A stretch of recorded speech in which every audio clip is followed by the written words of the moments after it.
Pois é, e o setor automotivo é um dos 17 beneficiados pela desoneração da folha de pagamento aqui no país. O plenário do Senado, no entanto, aprovou nessa semana o projeto que estende o benefício até o fim do ano e que prevê a reoneração gradual do imposto aos setores a partir de 2025. A ideia inicial é reduzir os encargos trabalhistas, estimulando a contratação dos empregados. Para falar mais sobre o benefício da medida e o impacto que pode causar na economia, nossa entrevistada agora é a deputada do Cidadania do Rio Grande do Sul, Anne Ortiz. Tudo bem, deputada? Muito obrigado mais uma vez pela atenção e pela gentileza. Boa noite. Boa noite, Tiago. Tudo bem? Tudo bem. O Senado votou essa semana, mais uma vez, né, o projeto que trata da desoneração da folha. Eu acho que, momentaneamente, a gente tem um alívio, porque garante a desoneração para 2024, mas também, há pouquíssimos meses atrás, o Congresso Nacional já discutiu e já decidiu esse tema, né? Então, o governo, isso mostra, né, a tentativa do governo de querer terminar com essa que eu considero uma medida muito importante, principalmente para a manutenção e geração de novas vagas de trabalho. Acha que esse período de transição para se reonerar a folha de pagamento, a senhora acha que durante esse período é possível buscar uma alternativa para manter esse benefício para as empresas? Isso é possível ou depende do quê? Eu defendo que esse período de transição ele se desse após o ano de 2027. Ano passado, nós votamos a desoneração da folha, ela foi renovada em 2021 até o final de 2023.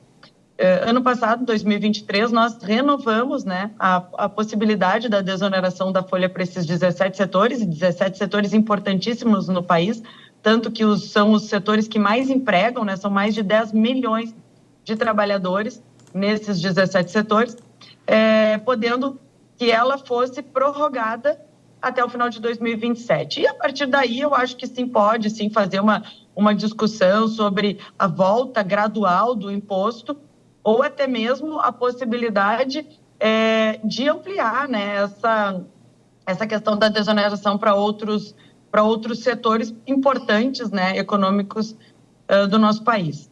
O que eu discordo é a forma como o governo trata esse assunto. O governo, no final do ano, apresentou uma medida provisória para tentar terminar com a desoneração, depois que viu que não surtiu efeito, inclusive teve uma rejeição muito grande por parte do Congresso Nacional, dos presidentes, em relação a esse formato, né, que o governo adotou de decidir por medida provisória esse tema. E agora estamos aí de novo com essa questão, que pode colocar em risco muitos postos de trabalho, principalmente no que diz respeito ao crescimento de vagas de emprego formal no país. Tem uma parte ali da lei que foi aprovada que obriga as empresas a garantir, para ter, né, o benefício, garantia de 75% de empregos. Só que engessar essa questão através de legislação, eu considero muito sensível, porque nós não sabemos como vai se comportar a economia. E principalmente porque isso pode gerar, por parte das empresas, né, algum tipo de possibilidade, tá, de não contratar mais, visto que eles não podem demitir e equilibrar de acordo com a situação econômica as suas vagas de trabalho. Eu não acho que as empresas querem demitir, aliás, quanto mais a economia se fortalece, quanto menos se cobra do empregador em cima do empregado, né, mais se vai contratar. É isso que os índices têm nos mostrado. Mas colocar isso em lei, eu acho que é um tema muito sensível e que deveria agora ser reorganizado, reformulado, quando o projeto for para a Câmara Federal. Deputada, eu vou chamar o Diego Tavares, nosso comentarista, para fazer a próxima pergunta. Diego. Deputada, boa noite. Um prazer conversar com você aqui no Jornal Jovem Pan. Deputada, ainda dentro do setor automotivo, mas saindo um pouco da pauta da desoneração e reoneração da folha de pagamento. Nós tivemos uma controvérsia muito grande na reforma tributária, que foi a inclusão dos carros elétricos na tributação seletiva, no imposto do pecado. Você, como parlamentar, qual que é o seu posicionamento sobre essa inclusão, haja vista que a função do imposto seletivo é coibir o consumo de produtos que fazem mal à saúde ou que prejudicam o meio ambiente? Não é controverso incluir os carros elétricos nesse tipo de tributação? Eu acho que é muito controverso e tem outras tantas partes, né, dentro da da reforma tributária. Inclusive, eu votei contra na votação, né, que nós tivemos na Câmara, justamente por isso. Primeiro, porque se tem um protecionismo, né? Algumas questões que foram trazidas dentro da reforma tributária ali, elas trazem protecionismo. Além disso, nós temos duas montadoras que têm garantias, né, de isenção dentro da Constituição Federal, que quando a primeira fase da reforma tributária foi votado, que seria a coluna vertebral da reforma tributária, aquilo que conduziria para essa segunda fase que o Congresso Nacional votou, nós, inclusive, tentamos, através de destaque, e conseguimos tirar, porque não pode ter lá benefícios para montadoras específicas dentro da nossa Constituição, mas, lamentavelmente, o Senado Federal incluiu, mais uma vez, essas duas montadoras, né, que ficam no Nordeste do nosso país como beneficiários. E essas divergências que nós temos é o que está acabando, foi o que acabou causando aí uma alíquota mais alta do mundo, que é a alíquota que nós teremos aqui no Brasil. Então, não é só por conta dessa questão do imposto do pecado, que tem lá os carros elétricos, que deveriam ser incentivados, principalmente no que diz respeito à questão ambiental, mas também outros setores que foram retirados e incluídos como alíquotas especiais. E o que acaba acontecendo? Que quanto mais setores, né, vão e conseguem, né, ter isenções nas suas alíquotas, outros tantos acabam pagando uma conta muito alta. E o setor automotivo vai ficar cada vez mais caro e talvez por conta, né, dessa vontade do governo de arrecadar cada vez mais, que tenha mexido na questão da desoneração da folha, pode ter sido aí, e aí eu estou aqui fazendo uma análise do que eu acredito que pode ter sido, porque não participo dessas discussões com o governo, de uma análise ou uma moeda de troca, inclusive nesse tema aí dos carros elétricos. Deputada, a senhora falou sobre a alíquota, né? Essa era uma grande dúvida e nessa semana o Senado indicou nessa possibilidade da alíquota básica, alíquota média, melhor dizendo, chegar a quase 28%, 27,99%. E segundo os especialistas, o motivo disso é principalmente aquela decisão que a Câmara tomou de colocar a carne na cesta básica, ou seja, praticamente sem imposto. A senhora acha que isso foi um erro ou, pelo menos no caso das proteínas, haveria realmente a necessidade de se colocar na cesta básica? A Câmara aprovou na cesta básica de acordo com o que o presidente sinalizou durante toda a campanha eleitoral. Eu acho que a gente tem aqui no nosso país algumas questões que devem ser levadas mais a sério. Primeiro, o partido, né, do presidente Lula sempre disse que defendeu o trabalhador e agora a gente vê eles, né, o governo, através da liderança do presidente Lula e do ministro Haddad, querendo de qualquer forma colocar mais impostos sobre o trabalhador, né? Não para o trabalhador pagar, mas para o empregador pagar sobre essa força de trabalho.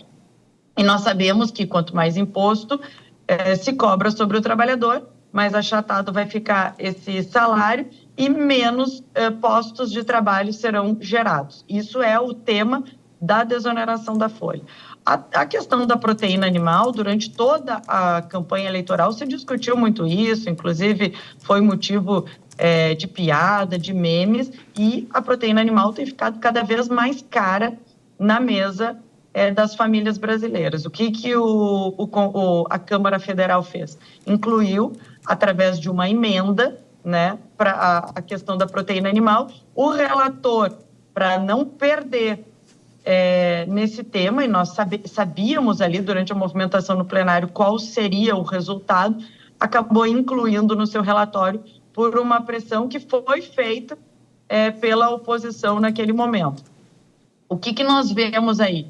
Um discurso absolutamente distante da realidade. E eu acho, tá, que nessa questão da proteína foi uma movimentação importante, tá, importante da oposição nesse momento, para que a gente não tenha esses discursos, né, que parecem ser irresponsáveis, porque depois chega na prática e acaba não acontecendo. Então, eu acho que incluir a proteína animal é importante, porque a gente tem que dar acesso às famílias brasileiras a uma alimentação de qualidade, e isso inclui a proteína animal, e esse valor poderia ter, para equilibrar essa alíquota, ser retirado de outro ponto. Eu acho que não pode responsabilizar a alíquota nesse valor por conta da carne, algo que era divulgado, né, e propagado pelo próprio presidente durante a campanha eleitoral.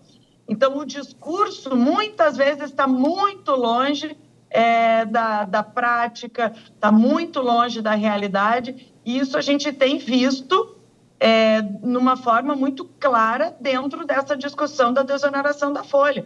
Então, quando um partido diz que defende os trabalhadores e entra com uma ação no STF, né, que o Zanin deu uma liminar para acabar imediatamente com algo que foi decidido pelo Congresso Nacional com ampla maioria, tanto na Câmara quanto no Senado, inclusive teve o veto do presidente derrubado, e num canetaço o governo coloca uma espada, tá, no peito dos setores que mais empregam no país e dizem: ou vocês vão sentar na mesa para negociar comigo, ou nós vamos acabar direto com a desoneração da folha dos 17 setores que mais empregam no país, e aqui nós estamos falando de mais de 10 milhões de trabalhadores.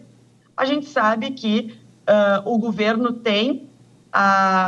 enxerga hoje não só essa reforma tributária, mas como outras medidas que podem melhorar a vida de todos os brasileiros, só com a visão de quem quer arrecadar mais, enxergando absolutamente só a coluna, né, da arrecadação, e não também a de controle dos gastos. No último ano, o Congresso entregou para o governo muitos projetos para aumentar a arrecadação, e que o governo poderia sim equilibrar suas contas, e hoje nós não estarmos com uma alíquota aí de quase 28%. Então, eu acho que colocar essa alíquota de quase 28% no colo, digamos assim, da proteína animal ter entrado na cesta básica, eu acho que não é a realidade dos fatos, principalmente num governo que gasta muito, que não fez o seu dever de casa no que diz respeito a enxugamento, né, da máquina pública, e principalmente a responsabilidade fiscal dentro da coluna das despesas, e não só querendo buscar cada vez mais receita. Deputada Anne Ortiz, do Cidadania do Rio Grande do Sul, muito obrigado mais uma vez pela atenção, pela gentileza, bom fim de semana e até a próxima, deputada. Obrigada, até a próxima, obrigada pela oportunidade. Essa semana agora eu espero que teremos, né, um esforço concentrado agora na próxima semana lá na Câmara. Eu espero que esse tema da desoneração ele seja levado ao plenário e principalmente que seja ajustado aí algumas questões que voltaram, né, do Senado com alterações. Obrigada. Perfeito. Deputada, muito obrigado, boa noite.